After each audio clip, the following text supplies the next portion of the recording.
দুই নম্বর মুসলমান যারা, এরা সাধারণত কোনো কিছু হারাম কিন্তু ডাইরেক্ট হারাম খাইতেও আবার ইতস্তত বোধ হয়, এটাকে নিজের জন্য হালাল করার জন্য একটা বুদ্ধি বাইর করছে, এটা ভাই বিসমিল্লাহ বলে খেলে কোনো অসুবিধা নেই।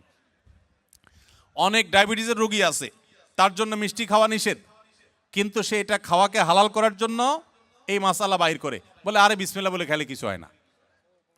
তো এগুলো সবগুলা মন গড়া ফতোয়া, এবং এগুলো মোটেও সঠিক কোনো কথা নয়। যেটা হারাম সেটা বিসমিল্লাহ বলে খাইলে শুধু হারাম হবে না, হারাম ডাবল হবে আরো। কারণ আপনি একে তো হারামে লিপ্ত হলেন, আবার আল্লাহর নাম নিয়ে সেখানে ফাইজলামতি করলেন, এক ধরনের আল্লাহর প্রতি বিদ্রোহ করলেন, এক ধরনের হারামকে হালাল মনে করলেন। হারামকে হালাল মনে করলে ঈমান নিয়ে টানাটানি শুরু হবে। এই জন্য ভাই কোনো কিছু সন্দেহপূর্ণ মনে হলে ওটা অ্যাভয়েড করতে হবে এবং হালালের দিকে যেতে হবে। নবী সাল্লাল্লাহু আলাইহি ওয়াসাল্লাম বলেছেন, দা মা ইউরিবুকা ইলা মা লা ইউরিবুক, তোমার যেটা সন্দেহ হয় ওটা বাদ দিয়ে যেটা সন্দেহ হয় না সেই জায়গায় তোমাকে যেতে হবে।